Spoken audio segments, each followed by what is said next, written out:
So for our next segment, we want to talk about career paths. So you've already unlocked your way as a creator. You have a stable source of income, but how do you go from there? You might know them already because they're Team Galaxy family.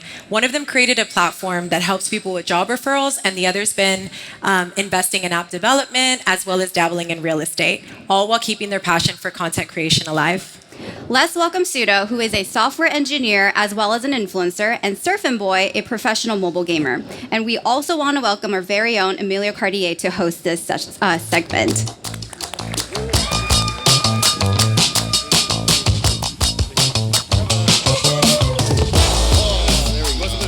Awesome. I got mine. Yeah, yours. All right, guys. So we were chatting backstage and we were thinking, how can we make this more entertaining for you guys? So we're going to make this as easy and as comfortable as we can. But I do want to leave some space at the end of our segment so that you guys can have the opportunity to ask questions. So let's start with quick intros. I know that everybody knows you guys here, but let's talk quickly about what you guys do as content creators. How did you start and where you are at the moment? Okay, cool. My name is Surfin' Boy. My real name is also Drew. And I started off as a mobile gamer. I was a professional mobile gamer, and I slowly transitioned into like commentary and more like variety type content. Nice. I'm Sudo. I'm a tech career and personal finance content creator. Started out on TikTok about 2.5 years ago, but have recently made a big push over to Instagram Reels. Very cool. All right, so let's jump into some questions. You guys, obviously you do amazing work. You're very successful at the stuff that you do, but success doesn't come easy, right? You guys need to craft your work. So let me ask you a quick question then. How do you manage to overcome any barriers that you have faced throughout the years as content creators? I feel like as a creator, it's more about like trial and error and not being scared to, I guess, fail. I always like to say like I never fail. I either do it again or I learn. Like, you know, you win or you learn. And I think it's more so just about being confident in your choices and trying to figure out the things that do work. And if they don't work, not to harp on it. So I feel like that's been the best thing for me. Yeah. I think one of my biggest challenges historically has been wanting to do too many things and too many things at once. Eventually, you have to get to a point where you prioritize, like, what do you actually value? What do you actually want to do? And, you know, I personally believe I could do anything that I ever want in this world, but truly to do something like at the best of your ability, you really only want to be doing one or two things and focusing on them. So my journey has really been a journey of figuring out like what is that specific thing that I want to do, and I guess that's what got me here. So how does that influence the content that you do in the sense of I'm going to do this because it's going to help me, invest, earn some money with this? How does that come to play? Yeah, so I think of my time management in a couple of different ways. So, we have 24 hours in a day, right? I try to sleep 8 to 10 of them, which I don't know if I actually get 8 to 10. So that gives me about like 16 working hours a day, right? You can probably work about 8 a day and stay sane, maybe an extra 1 or 2 after that. And then, you'll probably want to just hang out with your friends afterwards. But during those working hours, I try to find the highest leverage things that I can do with my time. So I try to do things where if I put in, effort like once or twice, or I just like am putting concerted effort into this thing, it could feed into multiple different things.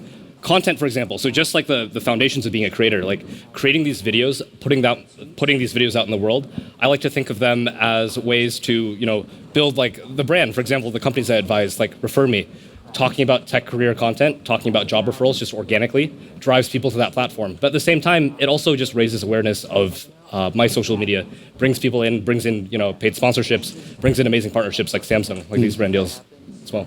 And kind of following up on what Sudo was saying about only having so much time in a day to work on things, I feel like it's very beneficial as a creator to be able to put together a team so you can focus on what it is you're best at. Like I like to spend all my time recording, and I'm terrible at editing. So not only by getting an editor, I can spend more time recording, but also they're so much better at editing than I am. So you're able to just bring up every single level of your content. Drew, I actually have a question for you related to that. And we have inventing alongside investing here. And I know at one point of time in your social media career, you became an entrepreneur. Like you're a mobile gamer, and I think are they called finger socks or what are they called? Thumb sleeves. Yeah, thumb sleeves. For those that don't know, a thumb sleeve is basically like a mouse pad for mobile gamers. So if you mobile game a lot, you can feel that your fingers always feel different on the screen. If you're sweaty or it's like cold outside or whatever, it's like inconsistent touch. But with thumb sleeves, it's like a mouse pad, so you always have a consistent touch. Is that what you were talking about? Yeah, exactly. Okay. So I remember you told me this like in a car ride at one point in time. You went out of your way to build that company because you were like, I can get 100% of the ROI from like all the content that I'm making, like, promoting this thing. But why is it that you eventually decided to pull back on that? Okay, so originally I was promoting a company's thumb sleeves, and they reached out to me, they gave me like my code and stuff, and I saw how many people were using it, and I was like, oh my goodness, like I would make so much more if I just made my own thumb sleeve company. So I created my own thumb sleeve company. We ran it for quite a long time, and it got to a point where, kind of like what I was saying, time management, I was dealing so much with like dealing with customers and like orders and just it was so much extra work, operations, that I didn't want to do. I just want to make content. So I actually ended up scaling the business back down and working with another company, and I think it was definitely worth the mental health headache. So that's interesting though, because the idea came to you because of this relationship that you have with a potential with another partner. So how do you come up with, how do you invent things? Like, what's your brainstorming process? What do you do to get to, oh, this is a good idea, let me venture into this and see how I do? I feel like as a creator, a lot of stuff is very spontaneous. All right. It kind of pops into your head and you're like, is that a good idea? I don't know. That's why it's always good to have friends that you can bounce ideas off of and figure out, is it as good as it sounds in your head or not? And I think the people that we have in mass around us are our audience, our communities. For example, one of the tech startups that I advised, Refer Me, was an idea that literally was like in the comment sections of my TikTok. So I'd been making tech career content for a long time, and then at a certain point in 2022, the tech job market got extremely rough, especially for early career. And my audience just kept asking me, like, hey, like, I'm looking to get my first internship. Hey, I'm looking to get my first job, my first full-time job. Can you help create something, to help me get that? And when you have, thousands of people in your comment section telling you, yes, I want this, I could imagine for you it'd be, dude, you're amazing at, Call of Duty Mobile or whatever game you're playing. Yeah, I had thousands of comments saying, what thumb sleeves are you using? What's on your thumb? What's on your thumb? So it kind of like, it gets pushed into your own brain. Like, they give you the idea. So when you guys help other people in your community, people are making comments, I'm sure it feels great, right, to be helping people. What do you purposely do this? Do you look for things where you can be part of the community and help out? Or is this something that it always comes to you? I'd say it's a good mix of both. I feel like as a creator, you're always trying to like reinvent yourself and make the best content you possibly can and be new and fresh. So sometimes you get comments of like, like I missed this old series that used to do blah, blah, blah. Yeah. So it's good to know like the difference between like really good criticism or just like people that you've outgrown their audience. Demi talked about it earlier, how she was like, I want to make car content and that's what I'm going to do. So come along for the ride. So I think it's good to understand that as a creator. In my case, I like to think of everything as a tech startup, as a tech company. And I pretty much grew my entire TikTok off of comment section feedback. Like, people told me like what videos they wanted me to make next, and it's always just been ingrained. I think of creating content as the first step in like designing a new product, because before you invest all the time and resources into building something, you can imagine to create an app like Instagram, right? It quite literally takes thousands of engineers, but to describe the idea of like a new app that you want to create, like, if you want to build a new Instagram, if you want to build a new Reddit, to just like ask people, hey, if this existed in the world, would you use it? And then see people's reactions to it. I think it's the fastest feedback loop that you could get. And it's one of the reasons I decided that, focusing on the content itself is probably the best place for me. I think it makes sense to offload a lot of, the building work to people who are really good at building and know how to do it, and then for us really own in on what ideas we think are going to be most effective, what ideas will resonate with our audience, right. And then focus on the growth machine. And as you're growing and evolving, there are different things come into play, right? Different platforms that you might embrace at the same time. Technology like AI right now, right? It's changing the way that the creative world is going to now. So what's your opinion? Like, what do you think AI is going to do in regards to your content creation? Yeah, that's somebody else I think brought this up earlier, which is how they handle the operations of their business. So a big part of landing brand deals, for example, as a content creator, is managing all the inbound communication that you get. For example, a brand like Samsung might reach out to you. They scout you out. They're like, hey, you'd be an amazing content partner to work with us. But the majority of brand deals for content creators, for influencers, I personally believe are outbound outreach. It's a lot of heavy work, and I have a friend out in the audience right now, Miso Melon, who's building an amazing startup, an AI startup that's focusing on creator outreach. And they basically take a look at your analytics, they take a look at the videos that you build and the videos that you've created, and find the brands that are best for you to pitch to, and then they help you build that pitch. I think automating that process and just automating tons of the operations that surround being a creator with AI let us again focus on what we do best, which is creating content, developing communities and building these audiences, audiences that really learn to know, like, and trust us. Yeah, I would say just efficiency. I mean, I use AI almost every day just with like video ideas or asking questions and even help with like thumbnails. There's just so much out there, and I think it's just going to get more and more effective, and we'll use it more and more. Cool.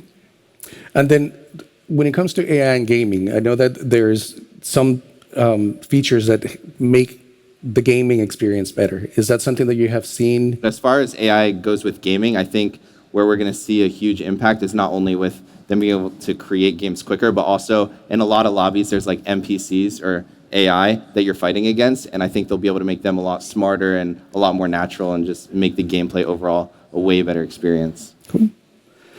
All right, quick question then. What steps do you take to make sure you continue to invest in yourself?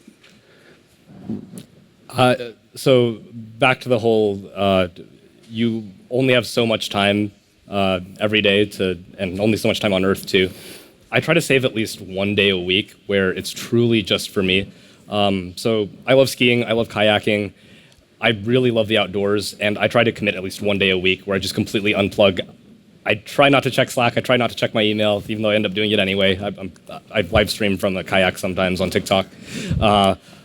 But just committing one day a week where it's truly just for me. It's not about the business. It's just, living as a human being. Mm-hmm. Yeah, I'm not so good at that, unplugging. I don't think many traders are. I'll wake up at 4 a.m. and check my phone. I'm always on my phone. But I would say when it comes to just investing in yourself as a creator, I'm always trying to get together with my team, like pretty much at least once a month, a lot of times once a week, and try and go over things like what's working, what's not working, what can we improve on, and everything like that, and be able to invest all of our resources on the things that we need to improve. So do you guys actually set a schedule with, I'm going to do from 9 to whatever time that it's work. I'm going to create, then this time to edit, and then this time to take some time off. Is that something that you schedule yourself, or do you just improvise as you go? Yeah, I have the same schedule every single day, down to eating my bagel at 2 p.m.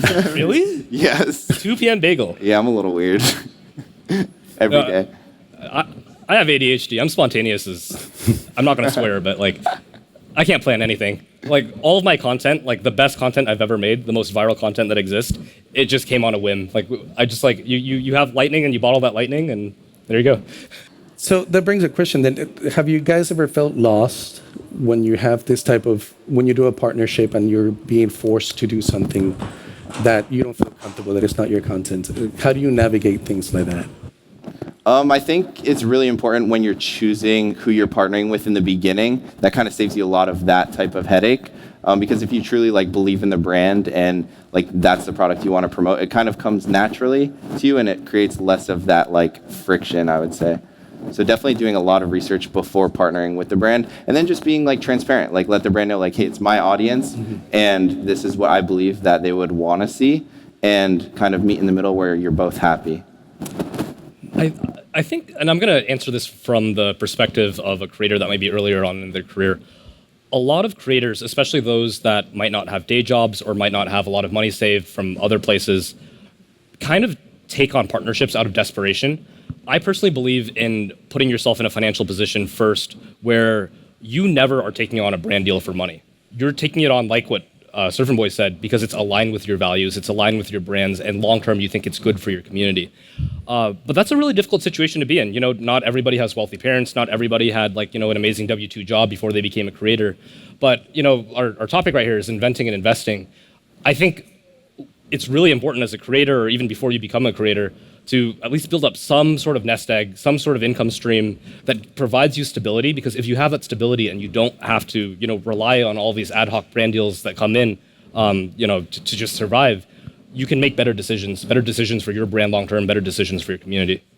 When it comes to the community, when it comes to how you invest your time, do you dedicate specific time of your day or your week that it's, I mean, obviously you guys read your comments and you engage as much as possible, but is that something that you also schedule as part of your daily routine and that helps you keep in track with how you invest your time, or is that something that you just wing it as you go? Me personally, I spend a lot of time scrolling social media. So it's kind of like when I see the comments, I reply to them. And yeah, that's not something that I schedule. Okay. Completely wing it. Okay. Nothing else. And then as far as social media, I know you guys are in different platforms. Obviously, the engagement varies, the amount of followers that you have varies. Do you focus on those platforms where you feel that you're not getting as much interaction? Do you invest more time in those and try to invent different ways to engage with them? Or do you guys just wing it and put everything out there? I definitely think it's important to optimize for every single platform because what you're posting on TikTok is not the same as like YouTube per se. And I think it's definitely important to look at every single platform as its own individual like ecosystem. So, yeah. I primarily create short form content, so TikToks and Instagram Reels. And I will be completely honest about this. I have fewer followers on Instagram Reels, but the Instagram team, whoever's out there, whoever's like pumping that algorithm, like you guys are doing such an amazing job pumping out views and engagement. So I've definitely been making more content for Reels thanks to that. Yeah, I kind of go where the dopamine hits. Yeah, you definitely work on what's working, you know? Yeah. And then you guys have been friends for a while, right? So obviously being a content creator, being part of a community helps because you guys can bounce ideas and be like, hey, I saw what you did this, that's really cool. And I think you should do a little bit more than that. How influenced are you by other content creators? Is that something that you always keep your ears open and you say, this makes sense? Or is that something you're like, I know my stuff? Yeah, I think this is like really close to my mouth. I would say I'm very like influenced by other creators, especially at events like this, like at lunch, we're all sitting here talking about things and you hear about things that you never heard of before that other people are focusing on and it's just not in your like vision. So it's definitely important to talk to other creators and you'll learn so much. Yeah, it's outside of this room, it's super funny how many random side chats I have with different people in the audience right now for things like real estate investing, tech startups. A lot of what I know is possible in this world now became as a result of seeing amazing people like you guys do a bunch of crazy things I didn't really know were possible until I just met people and I'm like, you're just my friend. Like, we're not that special. Like, if you can do it, I can do it too. And then vice versa. And it's been such an amazing opportunity, just meeting other people and seeing what they're doing, and then realizing, yeah, I can do it too. Cool. Yeah. Then last questions. We only have a few minutes left, and I want to give the opportunity for the audience to give us questions as well. What do you have going on right now? What do you have? What are your plans for the future in regards to your creativity? Like, what are you inventing right now? Yeah. So I feel like as a creator, it's really important to find a type of format that you're able to consistently put out so you can post consistently. That's also different every time you post as well. So I feel like we found our format and we're just working on being able to properly optimize it for every single platform so we can consistently post on YouTube, Snapchat, Instagram, TikTok, and everything. So I feel like right now we're just focusing on consistently putting out content on every single platform to the best of our ability. Yeah. So I got my start on TikTok talking about personal finance for Gen Z audience, specifically high-income Gen Z. So you can imagine, software engineers at big tech companies, people who are early on in their careers in investment banking or private equity, what to do with their money. But as time went on, I drifted more and more into tech career content. I really want to make a push back into personal finance, but I think it's such a deep topic that requires longer form. Currently building out a YouTube studio back home in Seattle right now, and I'm excited to be doing long-form personal finance content and building back up that community. Awesome. Well, thank you guys for your time. Any questions from the audience before we wrap up?